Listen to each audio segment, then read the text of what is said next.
Le quart de finale des Jeux Olympiques de Paris, opposant l'Argentine et la France, a été un événement marqué par des tensions à la fois sur et en dehors du terrain.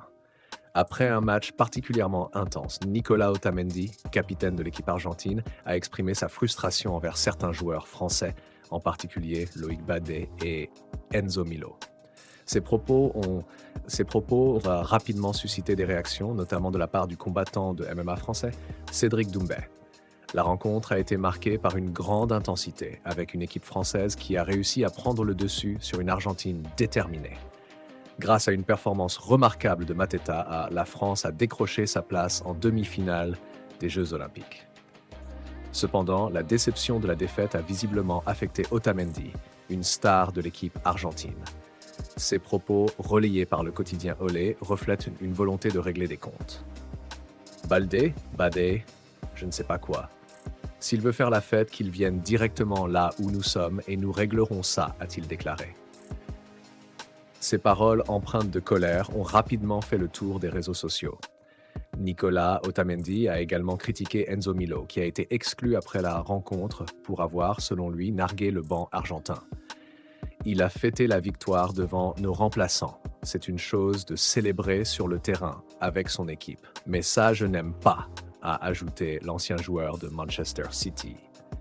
En réponse à ces déclarations, Cédric Doumbé, combattant de MMA français, a pris la parole sur ses réseaux sociaux. Otamendi, je crois que tu as besoin d'une discussion en privé, a-t-il écrit. Cette réponse, bien que semblant anodine, est avant tout un soutien envers les joueurs français et une volonté de mettre fin à ce qui pourrait être perçu comme des menaces. Doumbé, connu pour son franc-parler, a ainsi apporté une dimension supplémentaire à cette affaire. Les conflits de ce genre ne sont pas rares dans le monde du sport, où les émotions peuvent rapidement devenir incontrôlables. Les athlètes, souvent sous une pression intense, peuvent voir leur rivalité exacerber les tensions. Nicolas Otamendi, bien qu'il ait critiqué l'attitude des Français devant la presse, n'est pas non plus sans reproche. Cet incident s'ajoute à la longue histoire de rivalité croissante entre la France et l'Argentine. L'altercation survenue à la fin du quart de finale olympique a intensifié les tensions entre les deux équipes.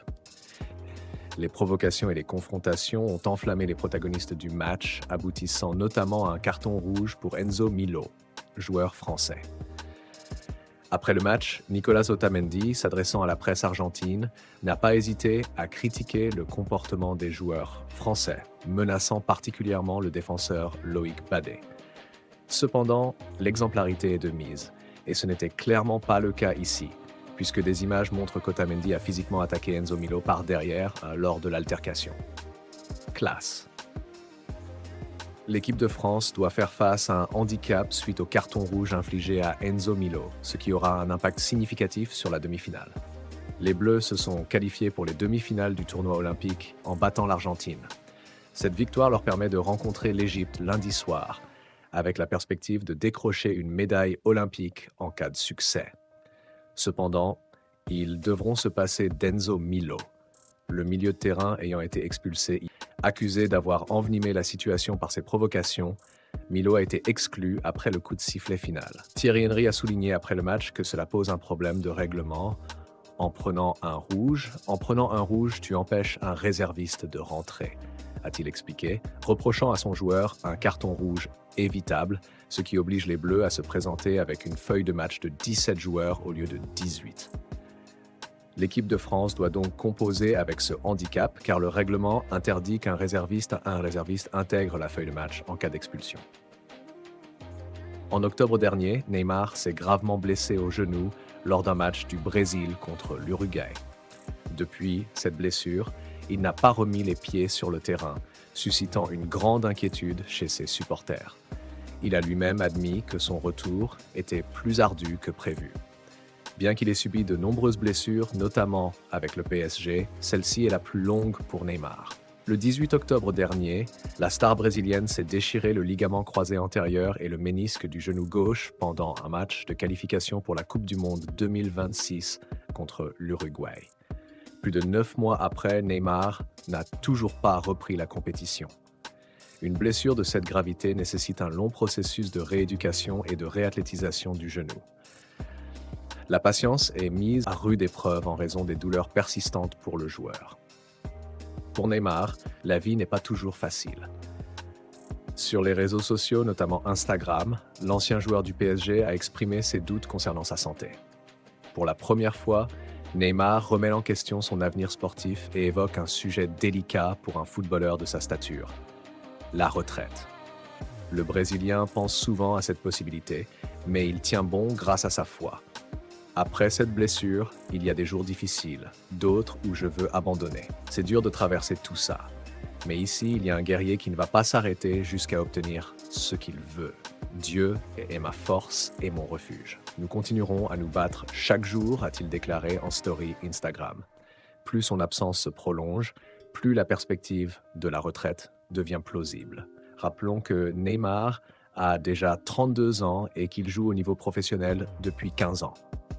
Cette longue carrière, ponctuée de moments de gloire et de blessures, a forgé un joueur résilient, mais qui commence à envisager une fin de carrière imminente. Alors que Neymar lutte pour retrouver sa forme, le monde du football continue d'avancer et les rivalités sportives ne cessent de se renforcer. La situation entre l'Argentine et la France en est un parfait exemple.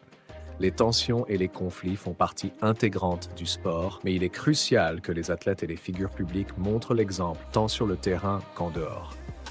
Nicolas Otamendi, bien qu'il ait critiqué le comportement des Français, doit également réfléchir à ses propres actions. Les conflits et les provocations ne servent qu'à enflammer davantage les tensions, et il est de la responsabilité de chaque joueur de maintenir un certain niveau de respect et de professionnalisme. En conclusion, les événements des Jeux Olympiques de Paris ont mis en lumière les rivalités et les tensions inhérentes au sport de haut niveau. Que ce soit à travers les confrontations sur le terrain ou les déclarations enflammées après les matchs, ces moments reflètent la passion et l'intensité du sport. Cependant, ils rappellent également l'importance de l'exemplarité et du respect mutuel entre les athlètes. Si vous avez apprécié cette vidéo, n'oubliez pas de la liker et de vous abonner à la chaîne pour ne rien manquer des prochains contenus captivants.